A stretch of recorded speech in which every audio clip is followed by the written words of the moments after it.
Hey everybody, this is Hoekstra of Whitesnake and Trans-Siberian Orchestra. Today I'm going to be sharing my top 5 touring tips with you. Number 1, I learned this doing a lot of fly dates with Night Ranger and needing to fly day of show because I had Rock of Ages here in New York City, and that is take the first flight out, not the second flight. So go ahead and take that 6 a.m. flight if it's available.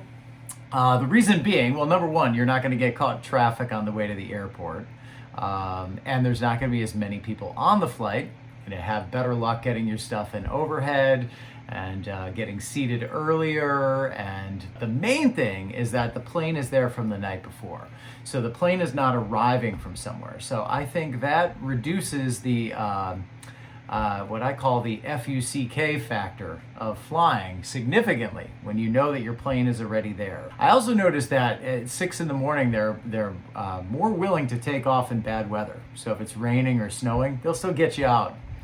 So there you go. Number 1, and that's for if you're doing a lot of flying on the tour or a lot of fly dates. Number 2, pack the same way every time. I've been using the same style carry-on for so long. I mean, as long as I can remember now, 20 years, something like that. And I put all the stuff in exactly the same spot every time. As you know, the road can be a treacherous place as far as losing things. So for me to get through a tour with that badge of honor of getting through it knowing I haven't lost a single thing, the main thing is to pack the same way every time and to unpack as little as possible. We'll go with 2B with that, because if I get in the room, if I don't need it, I don't take it out of the bag. It stays in there. Number 3, carry on at all costs, okay? I'll take the gig bag and I'll pack up my gig bag with other items if it's not fitting in my carry-on to avoid doing the big bag and checking it on tour. I've been crazy enough to do like a South America and European runs and the whole thing in just a carry-on. If I have some stage clothes in Whitesnake's wardrobe case,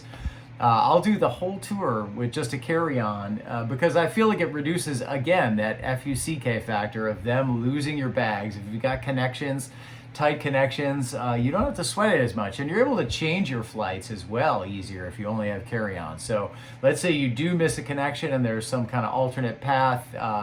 You're not going to have to worry about rendezvousing with that bag. And you're able to hop on different flights when they say, well, do you have a checked bag? No, I don't. Okay, great.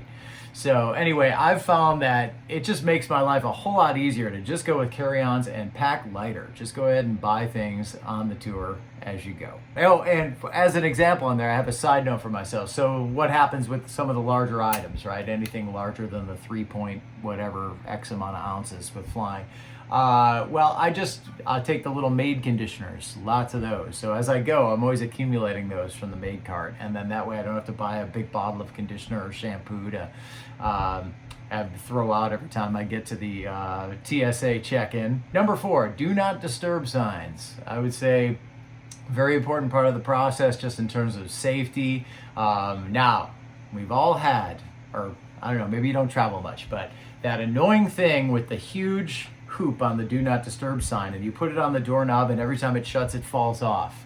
So I would say over the years I have learned the art of finding the other crevices. Let's say it's sometimes there's a metal piece on the outside of the door from the bolt, and I'll just slide it in there and stick it in there. So works just as well, doesn't fall off the door handle, and it saves me bending over every single time I walk in and out of my room over the few days that you're in a hotel. Anyway, I know that's a silly one, but it's something that over the years has driven me completely insane. Where is the good design for a do not disturb sign? But I'd say the safety of having just the maids in and out of your room as well.